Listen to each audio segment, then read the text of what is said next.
Hello, everybody, and thank you for joining in. We've just, Chris has been at long pains to explain to you why Lucy has not been able to join us owing to car breakdown, and we are going to do our utmost to get Lucy back sometime next term.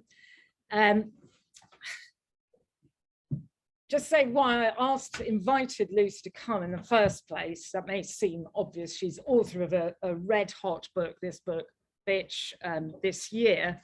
But Rag's purpose in life for 40 years as an evening class has really been to take science to the people. I mean, a lot of you here are in courses, you're connected to academia, but Rag has been in places. We haven't always been at UCL. We've sometimes been in pubs and community halls and places where just anybody could come along, and we want to make it accessible for anybody to come along. That's always been Rag's remit, that we make the latest science, particularly on human evolution, accessible for anybody who's interested, and that we hold that science to account and point to where we see the science being ideology, that it's a science which needs deconstruction, it needs decolonizing, it needs pointing out when it's sexist, when it's racist, when that has always been an important thing too, and is obviously increasingly important today in anthropology. The reason for asking Lucy is that this book is a tour de force of bringing really up-to-date evolutionary science in a beautifully accessible format for people who are interested in evolution, want to know about implications of evolution, and with her very powerful focus on issues of sex and the lack of adequate focus and attention to females. You just can't do evolution by focusing on one sex.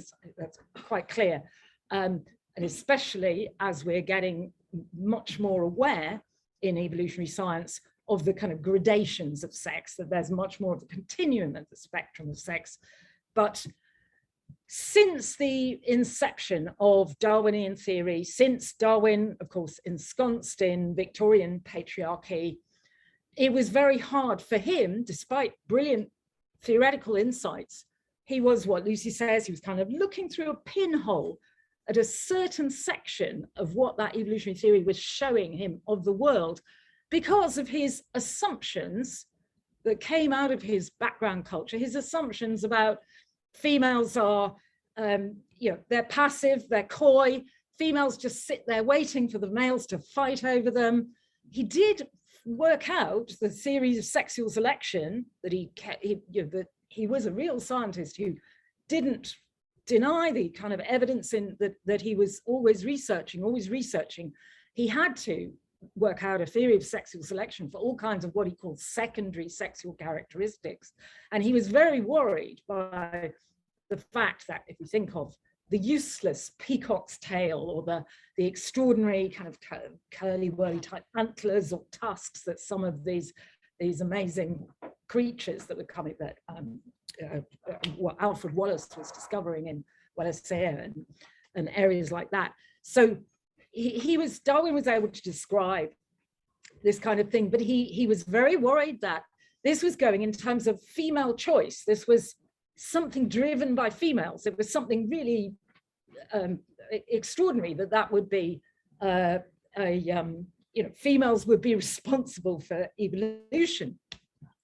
But okay, we can cut Darwin a bit of slack back in the Victorian patriarchy.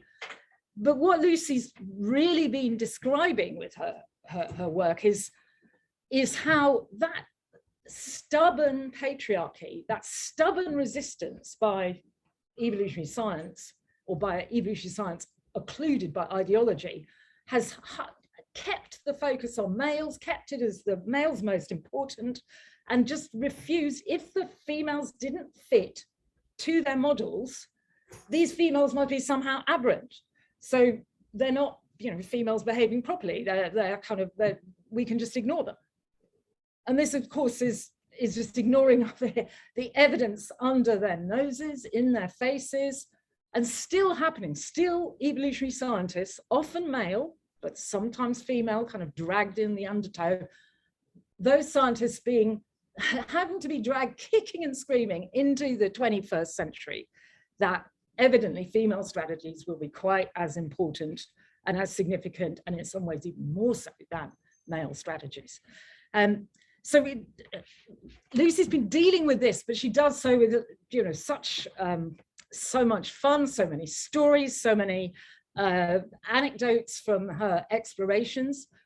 She's actually a zoologist. She's gone all over the world with documentary making and so forth. And she's talked to a lot of scientists, amongst them some of the real pioneers in the last 40 years. We're talking about Sarah Hrdy, author of a great book, Mothers and Others, but earlier books like The Woman That Never Evolved and Mother Nature. Jean Altman, many of these other very famous primatologists who suddenly kind of came of age and were beginning their researches in the early 70s, mid 70s, getting hold of what became known as sociobiology or selfish gene theory, and realizing that this was an enormous emancipation of understanding female strategies, because kind of it's every gene for itself. We may think selfish gene means selfishness, selfish people, but it just means genetic replication. It implies a kind of laissez-faire, every gene for itself. So every female for herself, every individual for themselves, stand up for themselves. It threw out the window all the group selection ideas that, the group you belong to was more important than your own particular strategies. So it was a very sort of Thatcherite type philosophy of neoliberal of strategies, individual entrepreneurial strategies, if you like. And the book covers, you know, if you want to know about,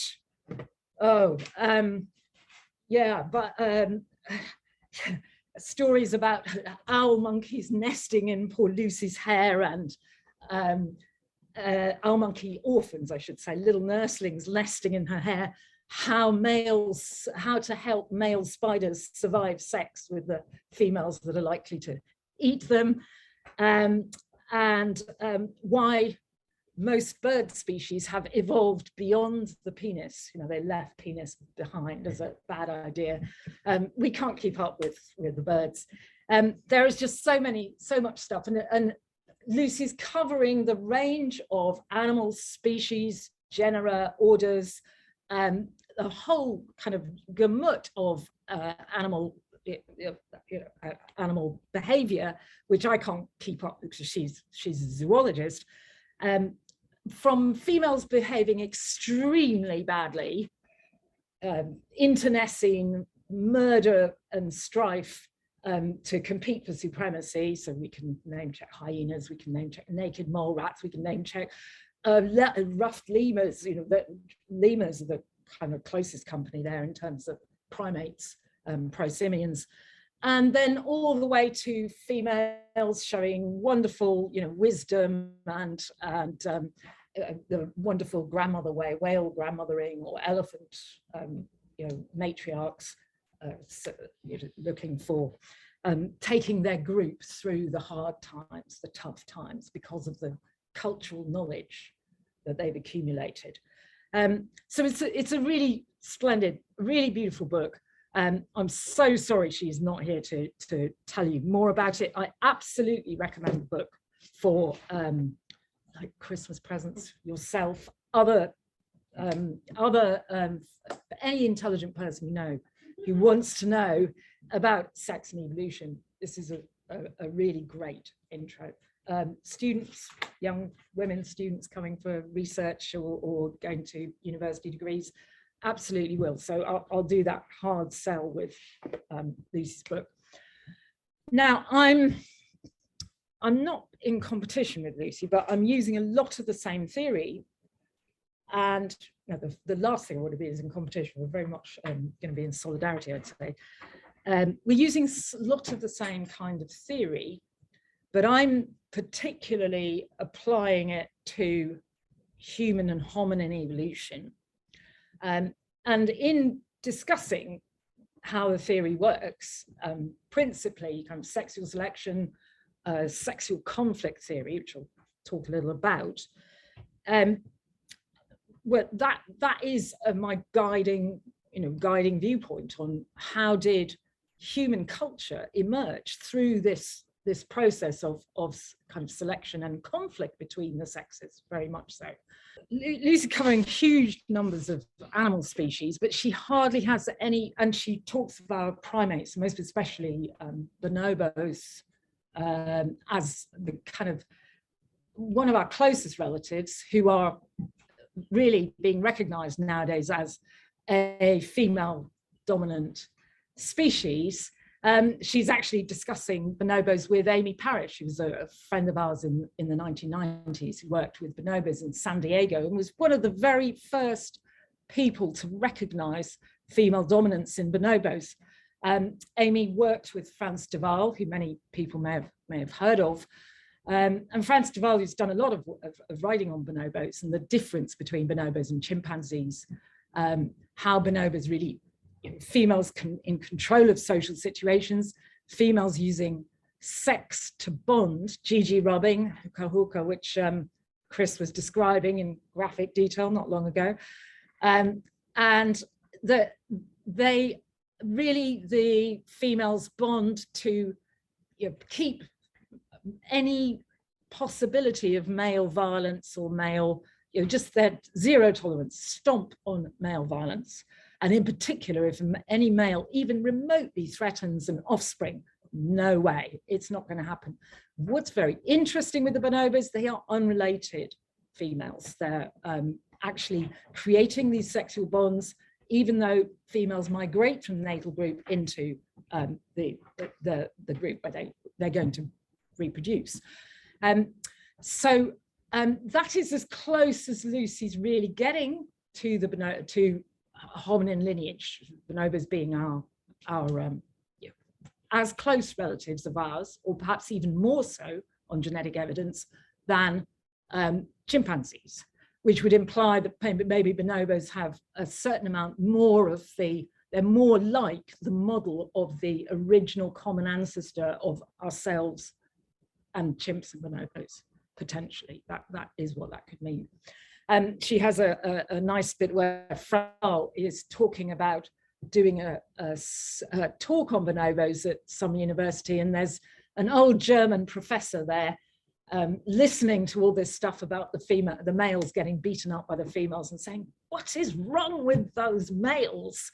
It just doesn't fit the notion of there should be male dominance. Females should be just hanging about, waiting for the dominant male to kind of access them or fight over them.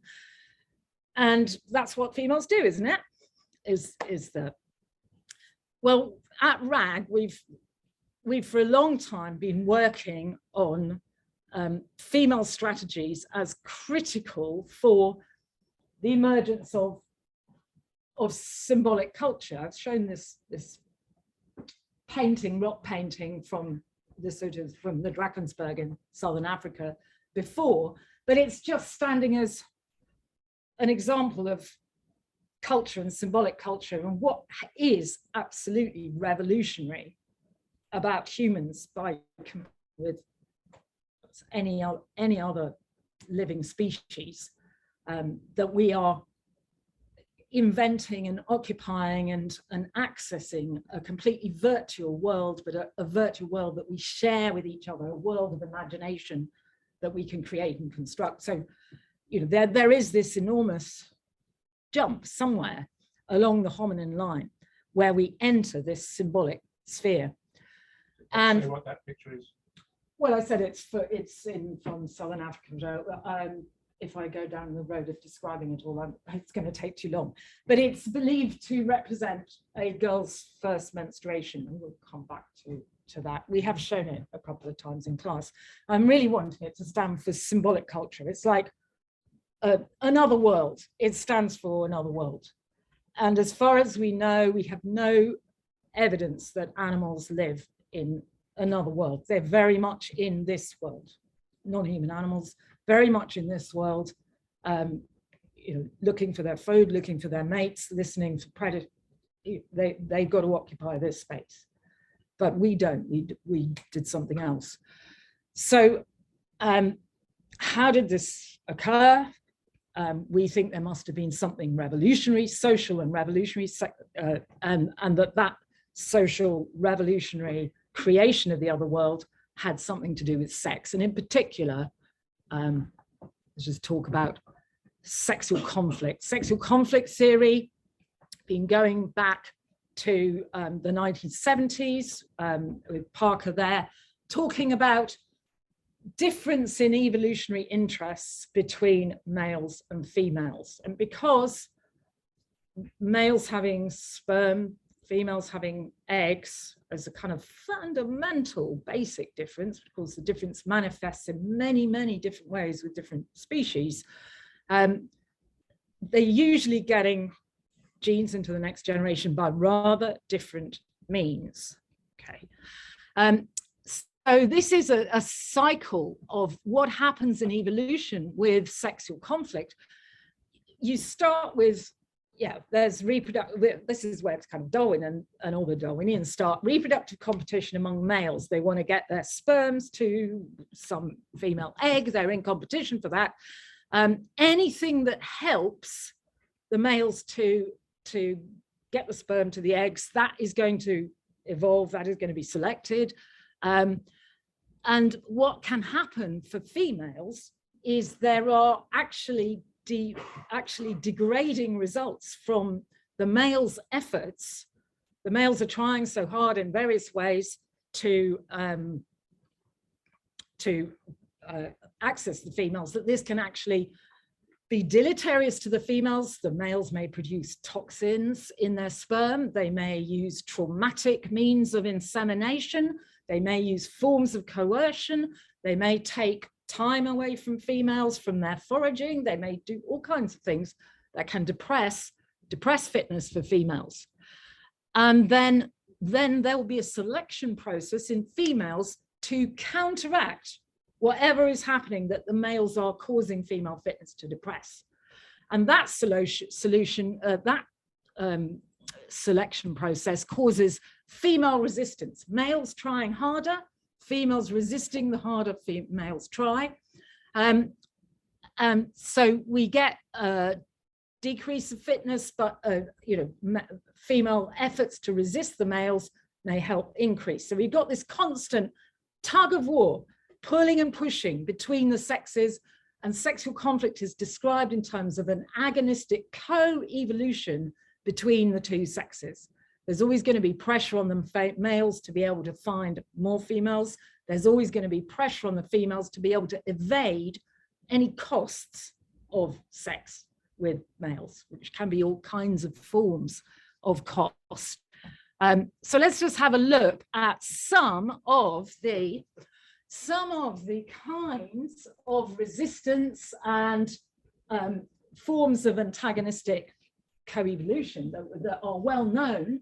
I'd like to be able to describe, Lucy's got wonderful sections on describing the sexual organs and the evolution of sexual organs in vast numbers of species.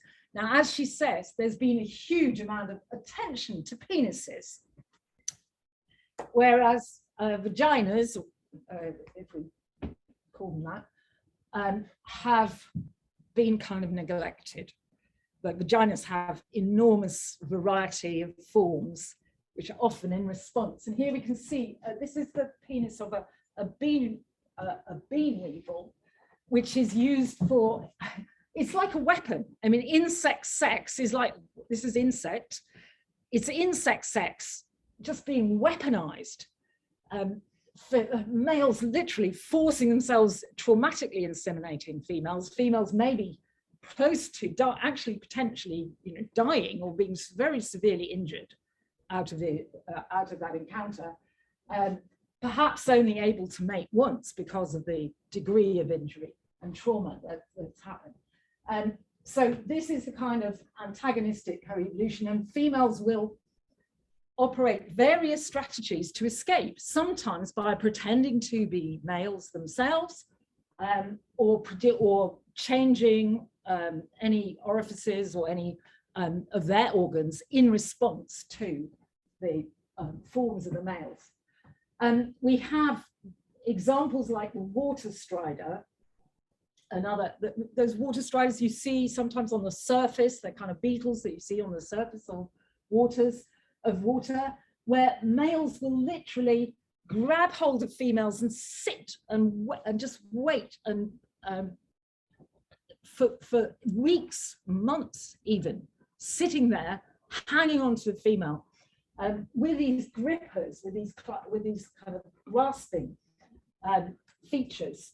And females may try to play dead. They just try to pretend they're not even alive, to try and get rid of, or buck like broncos to try and get rid of these males.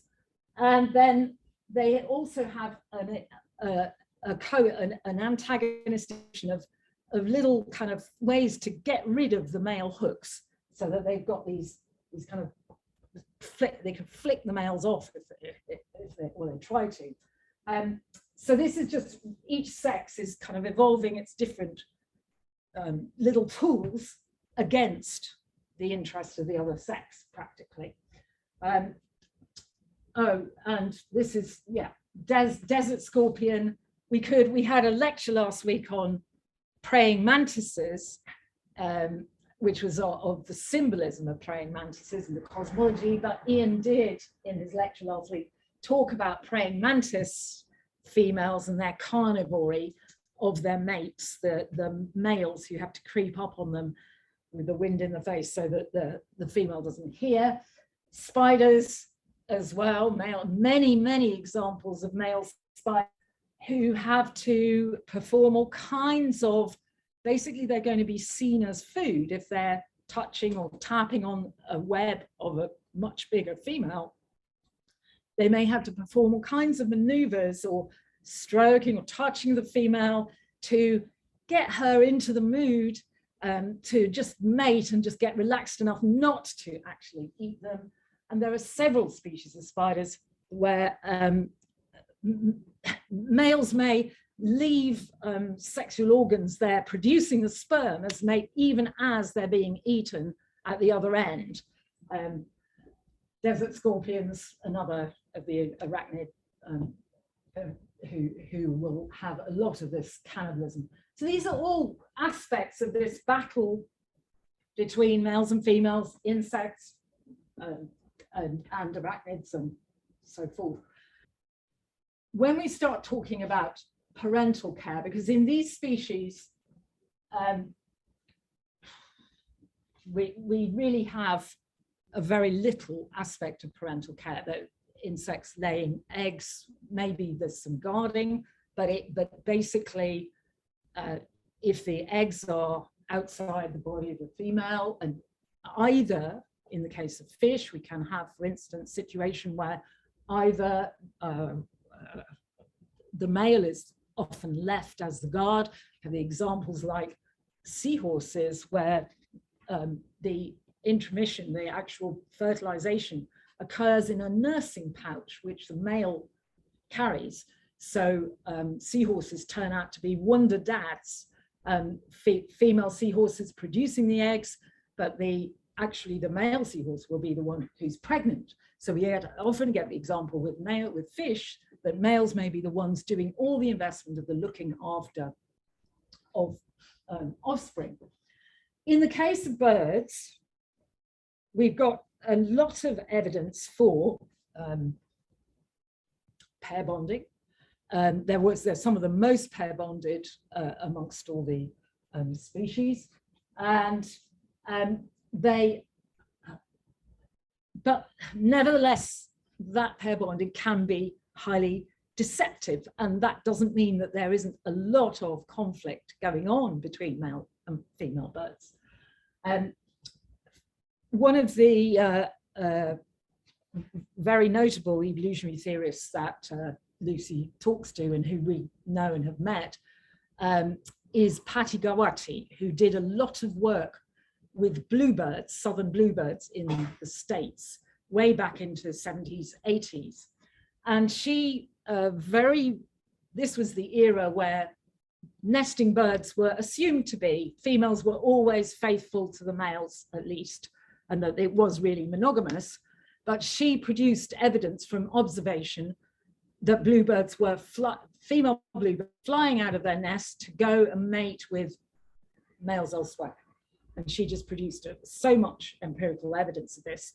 And yet still, male biologists were refusing to accept that, particularly the bluebird, which was kind of the iconic bird of the southern United States. This special bird could have all this female infidelity going on.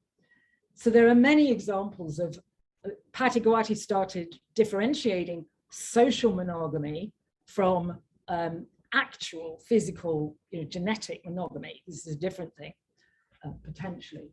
Now, this species, the pendulum tit, I've just focused on because it's a superb example of such total sexual conflict that, because each species, sex, both males and females, try their damnedest to desert the nest, to desert the other male, the other mate, as soon as they can, if they can get away with it, and leave that partner in with the air, carrying the babies is basically what they do.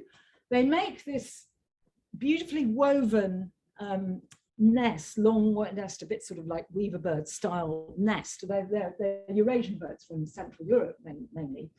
And these nests are so beautiful, silkily woven that they actually used to be used by children who didn't have shoes. They could use these nests as warm shoes in the winter, potentially.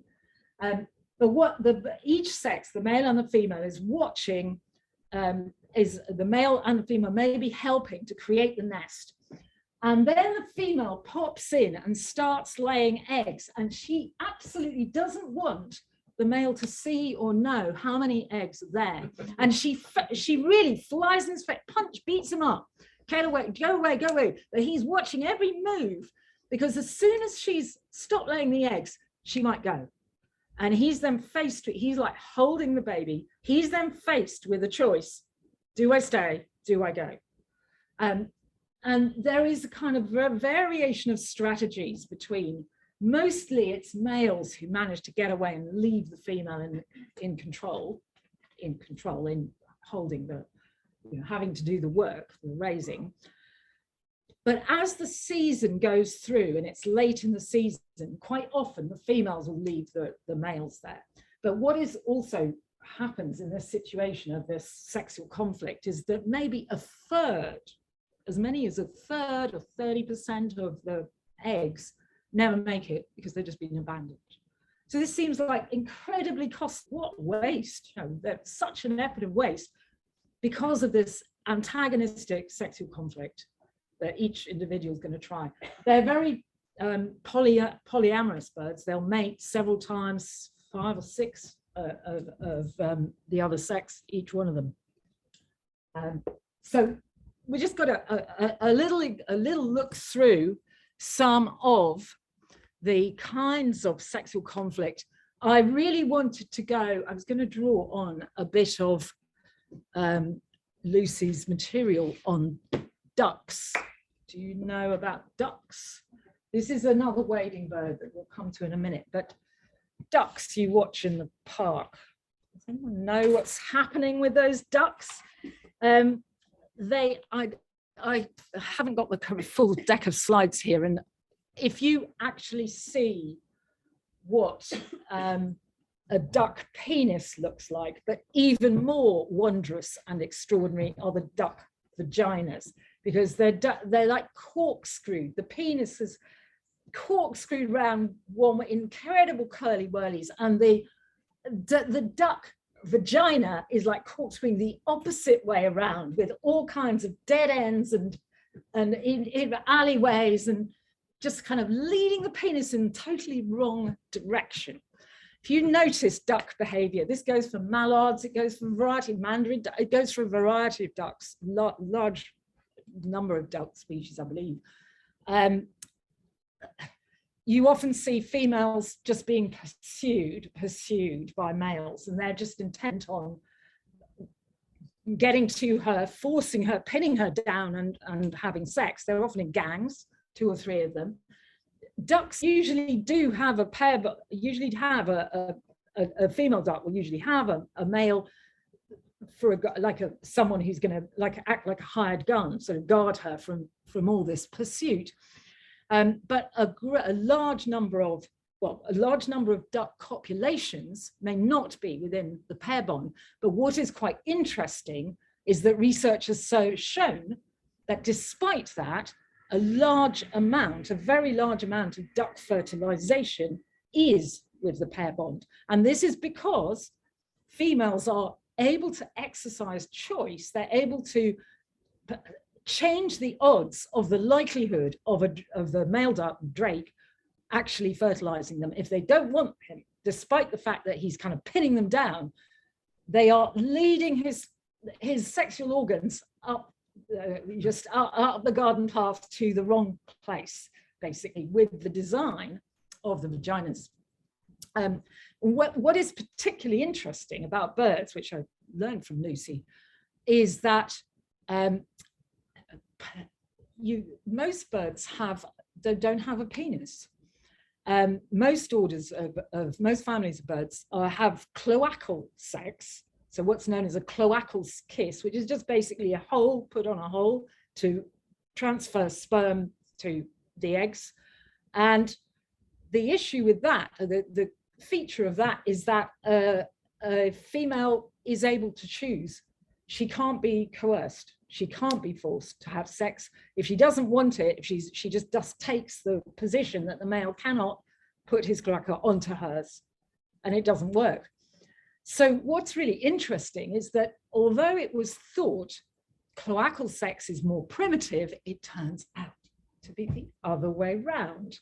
That cloacal sex is what has evolved as a result of these more primitive birds, ducks and swans, in fact, their earlier design version of birds, they have the penis vagina type of sexual organs. But the females have made it so difficult that the males have kind of given up with the penis idea, abandoned penises, and you've gone to something, a kind of more efficient, better form of sex with the cloacal kiss, thanks to females refusing this coercion. So it's another example of male evolution, antagonistic, female co-evolution, returning, the females kind of winning that one with most bird species. But females can behave pretty badly as well. And this example of a wading bird, the jacana, so it's not a fantastic picture, a wattled jacana, there are many forms of jacana species, tropical wading birds, where all the usual sexual selection gets thrown into reverse. And these females, they will lay a whole heap of eggs. A male is the one that comes, because the eggs are outside the body, the female cannot abandon them. She'll abandon them to the male who expects he's the father, has mated with her. He creates a heap to cover those eggs and keep them incubated, and he does all that work. She just waltzes off, finds the next male to mate and lay more eggs. So he ends up with, instead of a picture of male sperm to put the sperm wherever he can access the females, it is completely the reverse situation. Males left doing the incubation and females just finding as many males as possible. Now this ends up with, unusually for sexual selection, we usually think of the male birds being the ones decorated. The females are the ones decorated with the jacana. They're much bigger. They can beat up males readily. They're highly promiscuous. They get many more offspring than males do. And there is also, rearing its ugly head, the question of infanticide. Infanticide, one of the biggest, costliest aspects of sexual conflict that there is. So the infanticide can come from both sexes, because if a male is incubating eggs and then he thinks these aren't actually my eggs, he can just decide giving up on them. But another female jacana might come along to his heap where he's incubating the eggs and say, no, I don't bother with these eggs, and just stomp on them, break them up, destroy them, and mate that male. So we get, out of the sexual conflict, huge amounts of potential for infanticide and destruction of unhatched eggs, and a kind of reverse of all the normal logic of sexual selection that we see in most. So where's this all going? Why am I so interested? I'm particularly interested in the question of sexual selection, sexual conflict, as a model for producing very elaborate signaling. And this has been noted from biologists, very famous evolutionary biologists like Anders Papamola. We expect there to be, out of sexual conflict, or the potential for sexual conflict, for when both sexes are drawn into extensive parental care, a sexual evolutionary conflict dynamic generates elaborate signal evolution and adapted psychologies. And this, Muller argued, was a breeding ground for extreme mind reading ability. Okay, well, if we're interested in symbolic culture as a kind of ultimate signaling system, then a model that's going to drive elaborate forms of communication with an enormous amount of mind reading ability and adaptation to understanding, communicating, and reading signals, that would be a potentially very important model. Terence Deacon, a neuroscientist, very famous neuroscientist, took up the idea of sexual selection in his famous book, Symbolic Species. Yeah, I was just remembering the title off the top of my head. And he was also arguing that sexual selection was a driver of elaborate signaling. We need to understand, he said, more generally, what circumstances tend to produce significant evolutionary changes in communication in other species. In general, this occurs in context of intense sexual selection, okay? So if we're thinking about the evolution of symbolism in human culture, this huge radical shift of communication patterns, that's how Deacon described it. Something quite radical that doesn't, as far as we know, belong with non-human animal communication. So looking at sexual conflict as the arena where this elaborate signaling arises. The reason for having, I don't know if there's any biologists, ecologists here that know why I have got, these are beautiful great crested grebes. Do you know why the great crested grebes are there? Yeah, because they have very elaborate mating. They have fantastic, elaborate, ritualized mating. In fact, the whole concept of ritualization was kind of developed from the operations of great crested grebes back in the early 20th century. And you see them, I've got a pair on Battersea Lake. I think they're a bit lazy because they don't really try very hard. But when there's competition around, the pairs of grebes do these fantastic mirror dances where they're walking on the water and then do all kinds of preening activities where they're mirroring each other's movements and dance up to each other. And it's a fantastic ritualized display. So they are just an example there of kind of the overcoming of sexual conflict to express to express the bonding that's emerging out of that through sexual signaling. Okay, so when we come to mammals, we can talk about birds, we can talk fish, you can see that if the eggs are outside the females, body, and the offspring are developing through going to be incubated and then hatched and so on. Females kind of have just as much chance as males to get the hell out of there and leave the male hanging on the baby. That may be, you know, by mutual arrangement, or it may be just, you know, an expression of conflict. But in the case of mammals, you're the big expert on mammals these days. You can jump in if I'm going to say anything stupid. In the case of mammals, females have just got to do it. Males can get the hell out of there as soon as the female's pregnant. They don't have to do much of anything at all. That's expressed by the fact that you've got a huge amount of pair bonding in bird species, way over 90%, I believe. Even if the pairs aren't absolutely faithful to each other, there's a huge amount of pair bonding.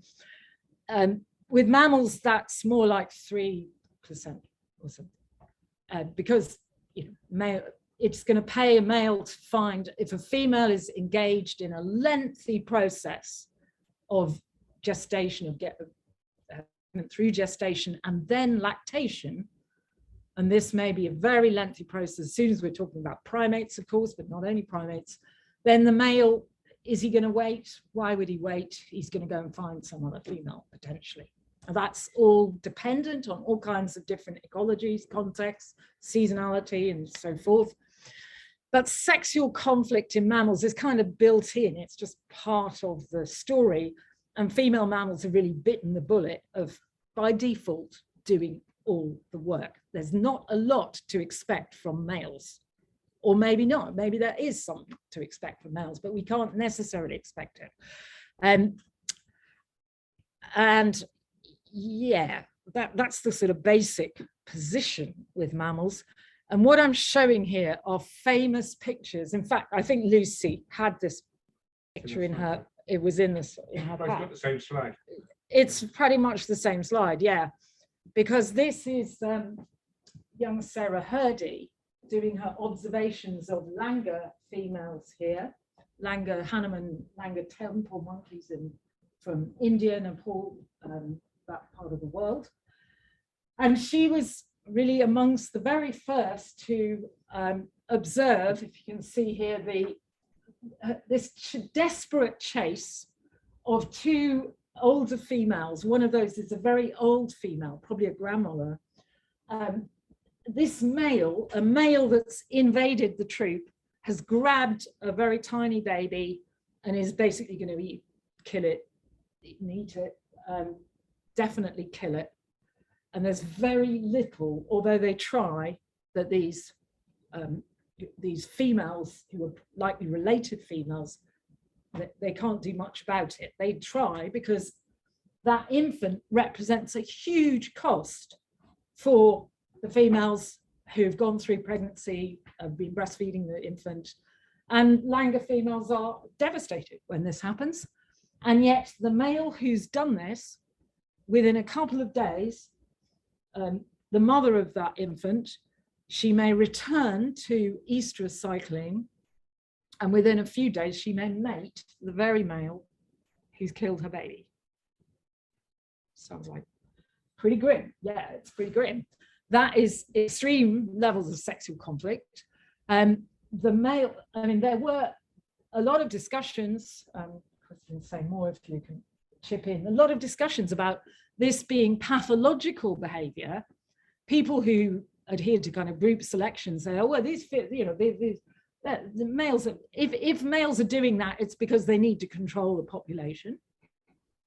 But the females didn't seem to agree with that position at all. It's not as far as they were concerned. Why are you going to control my babies? Why my baby? So there was either position that there was this was a male strategy for the benefit of the group, or there was a position that it was something pathological that happened when populations got very dense. Sarah Hurdy and others of her colleagues, particularly Volker Sommer, who was, some of you may have seen talking here last week. Volker, who is professor of primatology here just in the last decay in the last few years. He claims to have, grim claim to fame, that he was he has seen the most Langer infanticides of anybody on the planet. He's actually witnessed more infanticides than almost anybody on the planet. This happens not just with Langers, about 50% of primate species. Think of that, 50% have been documented with instances of infanticide, predominantly with primates. It's male infanticide, though female infanticide also figures. We've got examples of infanticide with, for instance, chimpanzees, among others. But this is a huge cost for primates. And it is said with some, reason, from people like Ryan Palombet, for instance, that very many aspects of the mating systems of primates and the ways that females signal mating and communicate readiness for mating and how they behave sexually, very many of those aspects are dictated by the risk of evading the risk of infanticide. We can take that as the major section pressure of sexual conflict for female primates. It really is. Famously, Sarah Hrdy, having begun to understand what was really going on in the Langer infanticide situation, she developed in a famous book, The Woman That Never Evolved. She realized that female Langers, if new male or males came into the first thing the female Langers would try to do is attract their attention to try to mate. They would do a lot of proceptive sexual behaviors, literally shoving their butts in the male's faces and say, go on, mate me. And even when the female would be heavily pregnant, even if she might have it'd be very difficult for her to disguise having a little baby, but the female Langers were extremely proactive about trying to mate males. And Hrdy argued that this was a way that females were trying to confuse males about paternity. Because if a male doesn't know that, if he's had a mating with a female and he's not sure that he's not the father, then maybe he's not going to grab the infant and kill it. So it really pays the females to use sex. So this is a very different position from, say, the female insects that are being kind of mated to death and poisoned through male sexual trauma, insemination. In this situation, sex becomes a weapon of choice or necessity for female mammals. Female cuddly mammals, they're cuddly, they're always kind of mums and their babies. There's an awful lot of these cuddle hormones and oxytocin going on. Sex itself is a means for females to change social situations, and particularly, potentially, to protect their babies. And Langer males are very adept. They know pretty much, they know when, if a new male takes over a troop, he will kill babies of that are being born for the next few months. It's about 6 months, I think, because they are sired by the previous male. But he knows pretty clearly when it's his babies. He's able to work that out. How he does it, we're not exactly sure. But he's able to stop killing when they're his babies. So this is a very tricky situation for females to use the sex, try to confuse the situation.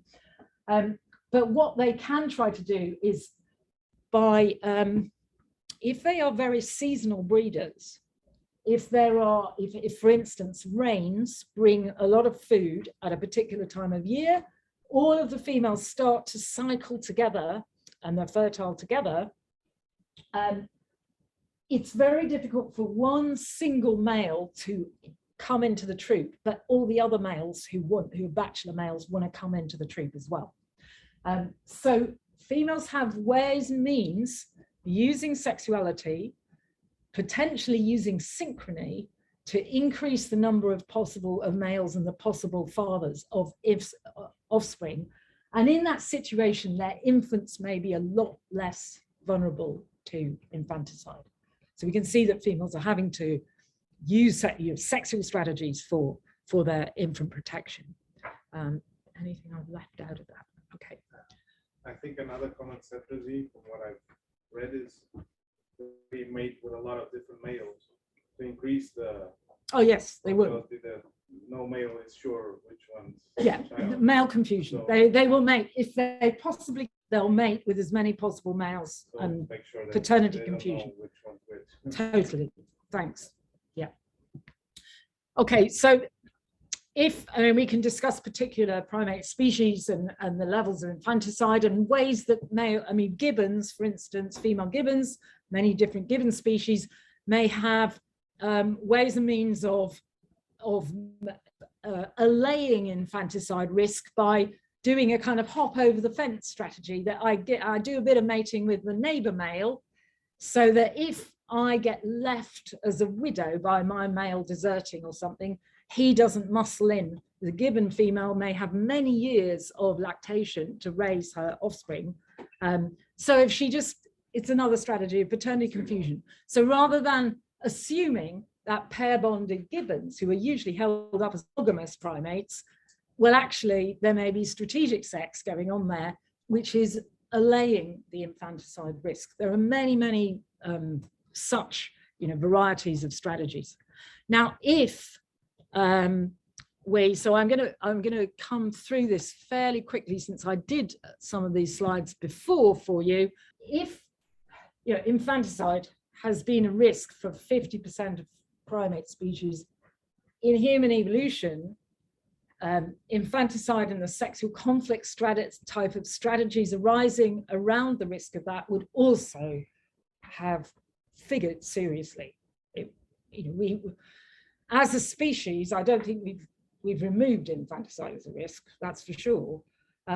One species that probably has removed infanticide as a risk are the bonobos.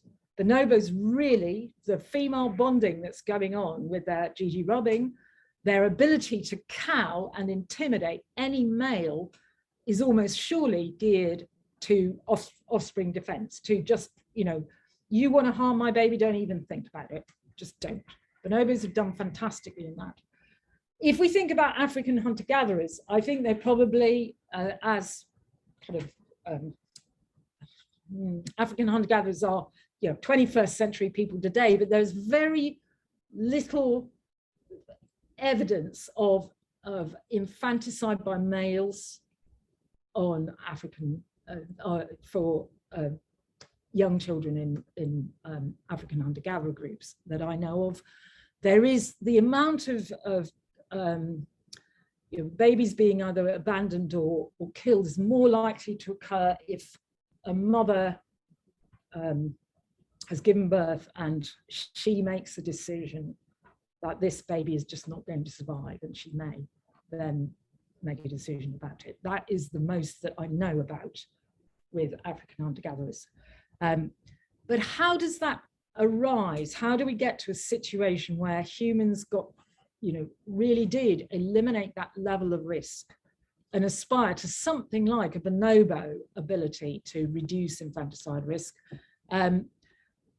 What occurred there, and what sort of sexual conflict strategies might have been part of the emergence of symbolic culture? I'm going to run through this a bit quickly.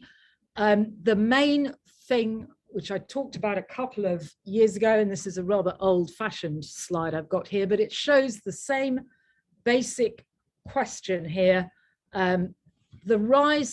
The incredible rise of brain size and the shifts, one big jump about 2 million years ago, we're looking at Australopithecines with roughly great ape brain sizes. And basically Australopithecines and great apes are under what's known as a gray ceiling. It's as much of a brain size as an adult can achieve if the mother is nourishing the offspring by herself. Fundamentally, Australopithecines still under that grey ceiling. We jumped through that ceiling about 2 million years ago with the emergence of Homo erectus in Africa, sometimes known as Homo ergaster, an early Homo to achieve twice the volume of a kind of chimpanzee average brain size. And then again, in the last about 700,000–800,000 years, after a fairly stable period, we have this, again, very large jump up of brain size. So we've got 1 times chimpanzee volume, 2 times, that's 3 times, and still brain size is going up. Now, why that matters so much is that, you know, if babies were expensive for langur mothers, babies for hominin females, larger brained Homo mothers are incredibly expensive, and it taking so much energy from that any kind of element or risk of infanticide is going to be so depressive of a population. So our ancestors are very like, you know, we are not surviving as these very, the ancestors of these very large-brained humans are not surviving and reproducing down to us today without getting rid of the huge costs, the sexual conflict costs of something like infanticide in the main. You know, so I'm not saying you can ever get completely rid of it. This is a diagram from Navarrete's and colleagues' article about ways and means of increasing energy available for females. If you've got a much larger brain relative to body size, and it's not just about relative to body size, it's an absolutely larger brain, because body size isn't changing all that much from erectus through in the last series, in the last part of the sort of middle Pleistocene. So how can we increase energy input? Potentially through cooperative breeding strategies. This is the argument of Sarah Hurdy, get other people to do some care. And who the candidates are for other people? Your own mother, grandmother, your older daughter, if you've got a daughter or older child, potentially a male partner, but how much can you rely on them? You know, that's a question of sexual conflict. Improve the quality of the diet. Make sure you're able to digest more dense nutrition, meat, marrow, fat, fatty meats, honey, sugary foods of that kind, very, very significant foods. Above all, to increase, to meet the brain size costs, this is really important. Children with these very rapidly growing, very large brains that are taking up a huge amount of their metabolic energy, they cannot afford to starve. Even for a day or two, the starvation is going to really undermine brain development. You need stable energy intake, that a child has something every day, something nutritious and energetic every day. So starvation avoidance, even when seasonality, like dry season, is going to make a pinch point of what's available in terms of foods. And then you can try to take energy from elsewhere, like locomotion costs. You can try. So our bipedalism, our forms of very efficient bipedalism may have been reducing locomotion costs compared to our ancestors and enabling more energy freed up for the brain. And then you can allocate energy between your growth of your own body and reproduction in different ways, potentially. But yeah, the other part of that, other major functions, the improved diet quality, very high quality food means you can reduce the gut size. And there has been, my old supervisor, Leslie Aiello, was famous for advancing a brain guts trade-off hypothesis, that very high quality food in hominins, meat, including meat eating, fatty meat eating, would have enabled us, compared to say Homo erectus, we have smaller guts because we have larger brains. And that's just showing the single chimpanzee volume twice again and 3 times, it's slightly updated, the idea of the gray ceiling there. So where can, apart from the help with cooperative breeding by grandmother, the mother's mother really is the most likely candidate for helping out with a mother who's got this very demanding weanling, a child that she weans early compared to other primates, which has an incredibly rapid brain growth at that stage, with taking up a large amount of energy. So grandmother is able to step in to support that weanling, meaning a child that's just been weaned, meaning that reduces the mortality of the child at that time. With young primates, primate juveniles, just as they've been weaned, that is one of the key moments of their mortality. That's one of the most vulnerable points. But who else is out there who might start to help? And if we start thinking in terms of sexual conflict, yeah, the leisured sex, the males who have hitherto been doing very little to support the enormous energy budget that females, mothers face in human evolution. And we're looking, and it is of course not true. I was showing some of these slides the other day. Chimpanzees do some hunting. Male chimpanzees can hunt, and they'll catch small monkeys. They'll grab these monkeys. They might share a little bit with their friends, but like tearing the monkey apart, eating it while it's still actually alive. It's a pretty horrifying thing to see a film of. I've never had to see it live, thank God. Females hardly get any of that. There's not much meat anyway, and females hardly get any of it, which is why females, if we think of chimpanzees, are so clever at developing other means of finding fatty foods, termite sticks and various nut cracking tools. Females develop tools to get high quality fatty foods amongst chimpanzees because they really need the energy. Males might do some hunting. Bonobo females are known to do some hunting, but again, they won't share. They'll share with their bonded same-sex partners, but certainly not with the males. Plenty of sexual conflict.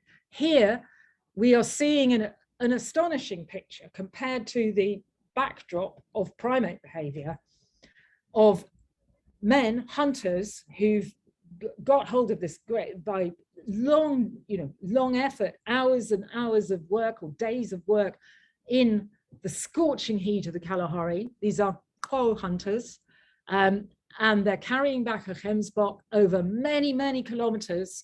They've hardly, actually, they may have eaten a little bit of viscera and a few parts of that gemsbok in initial butchery, but basically they are taking the entire large game antelope all the way back to the camp where the women and children are, and it's going to be shared out with everybody. So this is a complete revolutionary change from a normal great ape situation of grabbing everybody, just taking whatever little bits of meat they can. And it's obviously, underpinning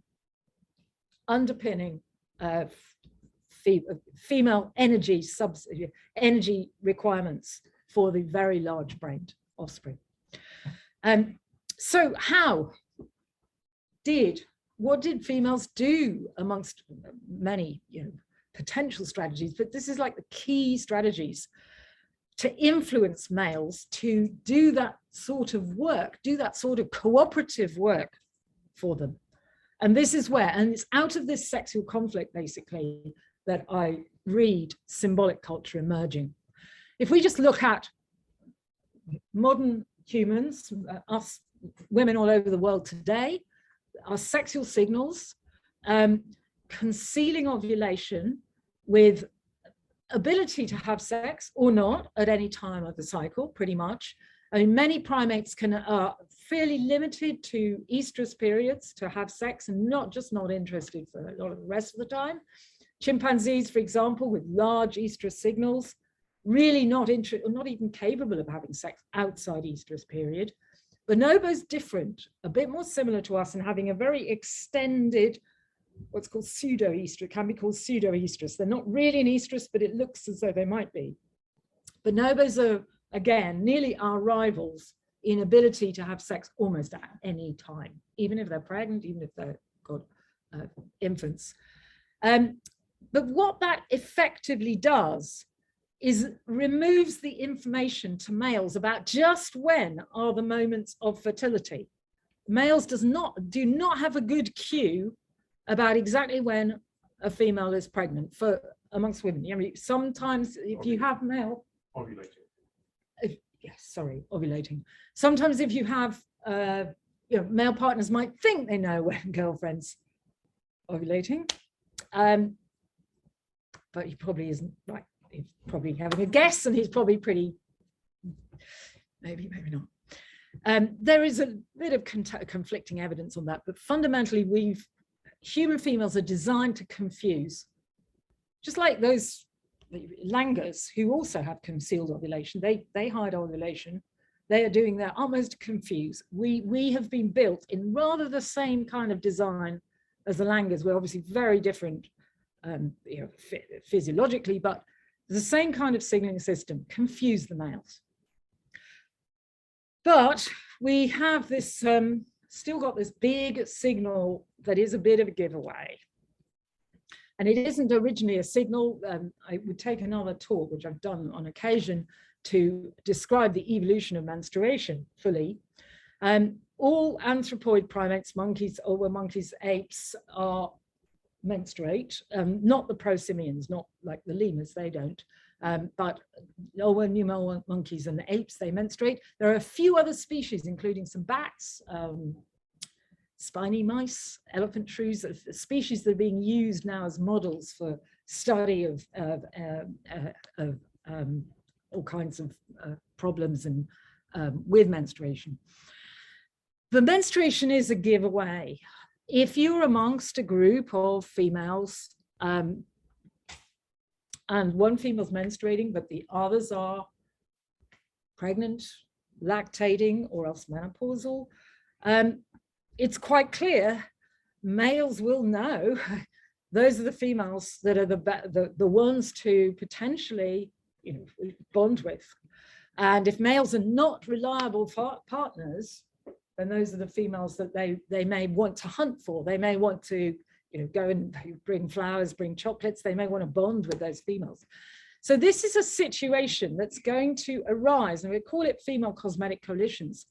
In that whole period from Homo erectus to the big brain increase through the late Middle Pleistocene, this situation is going to be coming up again and again, and females are going to have to do something about it unless they want to lose reliable male support and investment. So one female amongst a group, who are probably female relatives, starts to menstruate. All the males potentially really interested. What do they want to do? Well, the last thing they want is for that female to be grabbed or taken away by the males, or any of the males, if there's one that's kind of dominant or great ape male. And they've got two choices. They can hide menstruation, pretend it's not there, which is like the confusing ovulation strategy, or they can do that. And that is our initial step. And this is what we really believe they were doing, at least that became the standard strategy. This is the elaborate sexual signaling out of sexual conflict. So you've got ritualizing coalitions, signaling to males. And now this is a reverse sexual selection situation, in fact. Let me just take that off so you can see it clearly. They're saying we're all menstruating, we're all fertile. If you want any of us, you're going to have to deal with all of us. They're making appropriating the menstruation as a signal that signifies their solidarity, blood solidarity. Now, in amongst these males here, the males who are willing to do work to bring those Chemspot right over the Kalahari Desert, those males are actually going to like this, because those females are going to be sexually rewarding males that work. Any males that want to do ape type of strategy and pick up the menstrual female because she's the one that's going to be fertile soon, not right then, but soon. Any of those that want to get that female and then get her pregnant, move on to the next one, those males are going to be cut out by this strategy. This strategy is it is an economic strategy. it's a moral strategy. These females are now suddenly all concerned with what each other are signaling. So what one female does is the business of another.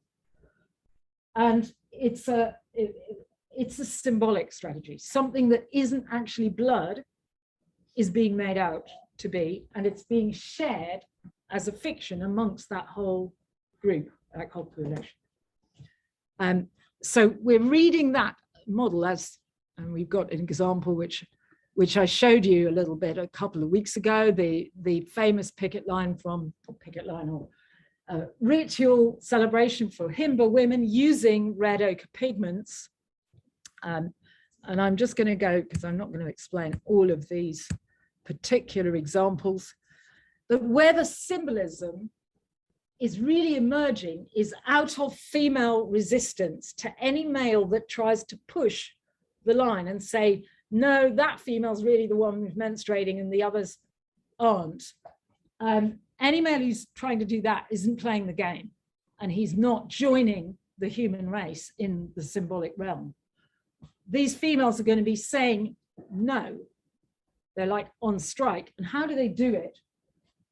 We aren't even the right species. We're the wrong species for sex. We're the wrong sex. We're actually males. You know, we're not even humans. We're dancing. They're dancing as elans in this first menstruation. I showed you the rock art at the beginning of the first menstruation ceremony.